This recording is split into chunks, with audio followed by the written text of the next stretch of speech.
على نعمائه ونستعينه عن ابتلائه ونصلي ونسلم ونبارك على صفوة أنبيائه مظهر جوده وعطائه قاسم فضله وسخائه كافي الورى بدر الدجى صدر العلا نور الهدى المبعوث رحمة للعالمين وعلى آلہ الطیبین الطاہرین وعلى ازواجہ الطاہرات امہات المؤمنین وعلى سائر الصحابۃ والتابعین اجمعین اما بعد فاعوذ باللہ من الشیطان الرجیم بسم اللہ الرحمن الرحیم محمد الرسول اللہ والذین معہ اشداء علی الکفار رحماء بینہم تراہم رکعا سجدا یبتغون فضلا من اللہ ورضوانا سیماہم فی وجوہہم من اثر السجود ذالک مثلہم فی التوراۃ ومثلہم فی الانجیل صدق اللہ مولانا العلی العظیم وبلغنا رسولہ النبی الأمی الکریم الصادق الامین النبی الکریم الرؤوف الرحیم ونحن علی ذالک لمن الشاہدین والشاکرین والحمد للہ رب العالمین مولا صلی وسلم دائما ابدا علی حبیبک خیر الخلق کلہم محمد سید الکونین والثقلین والفریقین من عرب ومن عجم هو الحبیب الذی ترجى شفاعته لكل حول من الاحوال مقتحم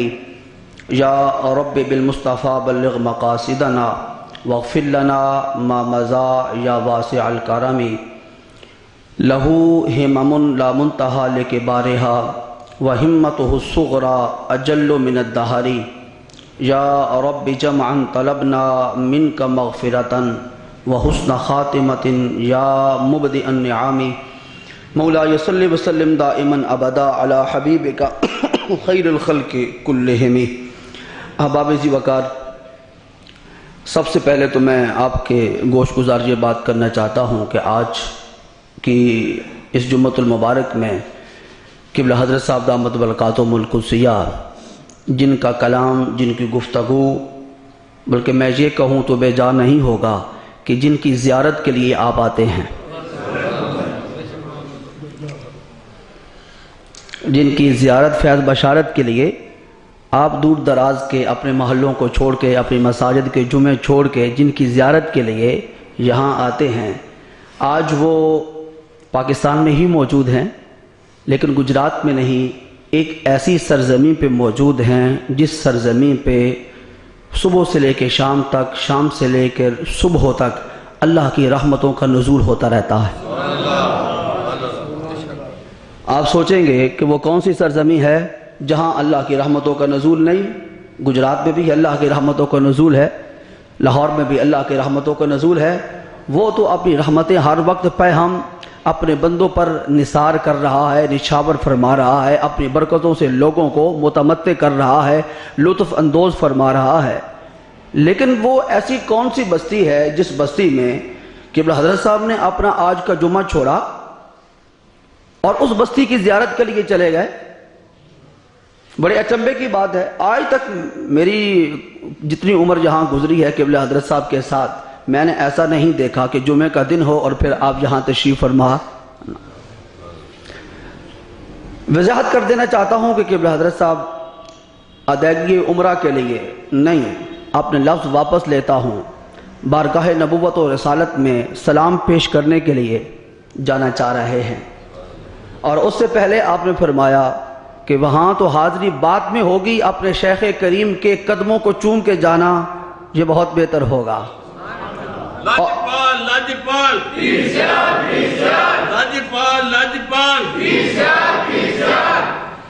اب آپ کی سمجھ میں یہ بات آ گئی ہوگی کہ قبلہ حضرت صاحب دامت برکاتہم القدسیہ اس وقت کس مقام پہ تشریف فرما ہیں۔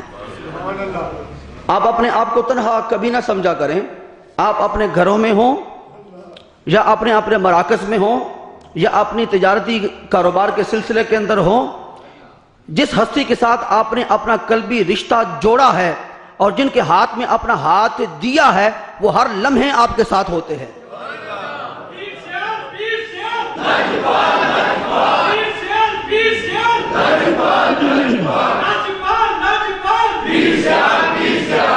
کیونکہ وہ لاجپالوں کے غلام ہیں، اور لاجپالوں کی ہمیشہ سے ریت یہ رہی ہے کہ وہ جن کا دامن پکڑتے ہیں یا جو ان کا دامن پکڑتا ہے انہیں کبھی خائب و خاسر نہیں چھوڑتے، کبھی تنہا نہیں چھوڑتے، ہر وقت ان کے ساتھ ہوتے ہیں اور ان کی مدد کرتے ہیں، ان کی پشت پناہی کرتے ہیں، اور لمحہ بلمحہ ان کی پیشوائی اور ان کی اقتداء کا فریضہ جلیلہ سر انجام دیتے رہتے ہیں۔ وہ آج بھی آپ کے ساتھ ہیں۔ میری زبان کے اندر کہاں سکت کہ میں کوئی کلام آپ کے ساتھ کر سکوں، عرصہ دراز سے قبلہ حضرت صاحب کی گفتگو آپ سننے والے ہیں۔ جو کچھ آج میں کہوں گا وہ قبلہ حضرت صاحب کا عطا فرمودہ ہوگا، اور جو اس منبر پر بیٹھ کر کم و بیش 50 سال سے میرے والد گرامی فرما رہے ہیں، وہ سارا کچھ گنبد خضرا کا مکیں عطا فرمایا کرتا تھا۔ اسی منبر پر بیٹھ کر میرے والد گرامی نے، میں مجمع میں بیٹھا ہوا تھا تو میرے والد گرامی نے فرمایا تھا قبلہ حضرت صاحب دامت و برکاتہم القدسیہ نے کہ میں اپنی زبان سے ایک لفظ بھی نہیں بولتا جس وقت میں منبر پر بیٹھتا ہوں تاجدار کائنات اپنا دست محبت اور اپنا دست شفقت، اپنے علم کے سارے پرنالے میرے سینے کی طرف منتقل کر دیتے ہیں، وہاں سے فیض آتا چلا جاتا ہے، میری زبان سے جاری ہوتا چلا جاتا ہے۔ ہم خود رو پودے نہیں کہ جو کسی مقام پر بغیر کسی کے اگانے سے اگ جائیں، جو خود رو پودے ہوتے ہیں ان کے اوپر سبزہ تو ہوتا ہے لیکن ان کی ٹہنیوں کے اندر وہ نفاست اور وہ نزاکت اور وہ لطافت نہیں ہوتی، ان کے اوپر پھل تو لگتا ہے، پھل کے اندر مٹھاس نہیں ہوتی، پھول لگے گا لیکن وقتی ہوگا، دائمی نہیں ہوگا، پھول ہوگا اس کے اندر مہک اور خوشبو نہیں ہوگی، پھول ہوگا اس کے اندر کلی کے اندر وہ نزاکت نہیں ہوگی، لیکن جو گلاب کا پودا کسی مالی کی نگرانی کے اندر تو خود لگاتا ہے اور پھر اسے پروان چڑھاتا ہے، جب اس گلاب کے پودے پر پھل آئے گا اس کی نزاکت بھی ہوگی، لطافت بھی ہوگی، اس کے اندر ملائمت بھی ہوگی، اس کے اندر مہک بھی ہوگی، تیرے مشام جاں کو معطر بھی کرے گا۔ پودے پودے کے اندر فرق ہے۔ انسان تو سارے ہیں، دو ٹانگیں رکھنے والے، دو کان رکھنے والے، دو ہاتھ رکھنے والے، ایک زبان رکھنے والے، دو آنکھیں سر میں رکھنے والے، ماتھا اور پیشانی رکھنے والے، اپنے ہاتھ رکھنے والے، انسان تو سارے ہیں۔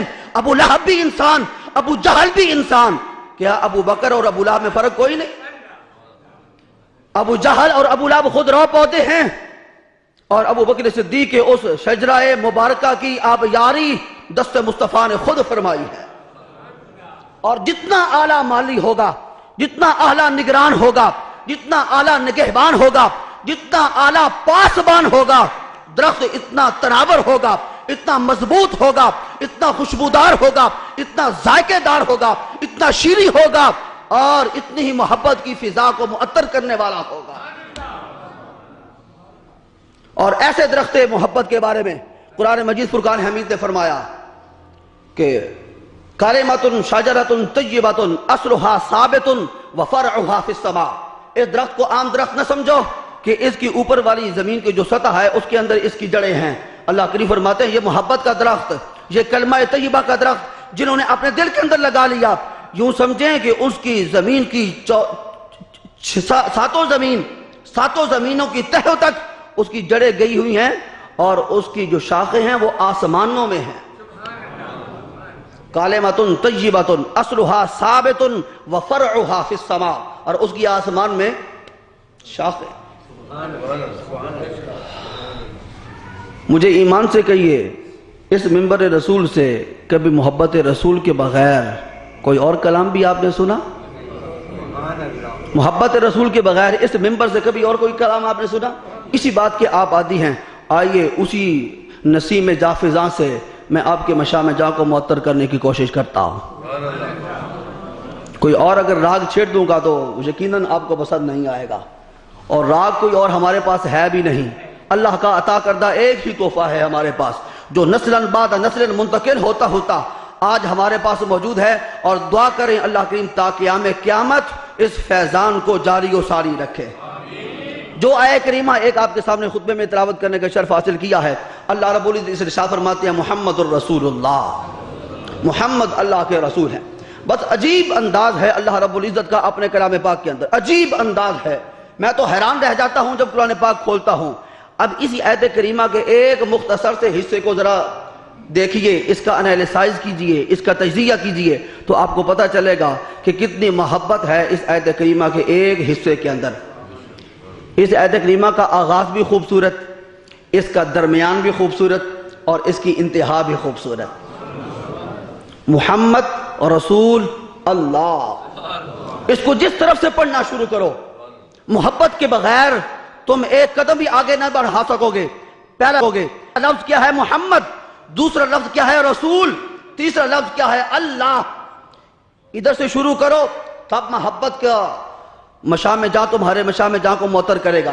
اس طرف سے شروع کرو، اللہ، رسول، محمد، تب دلوں کے غنچے کھل اٹھیں گے۔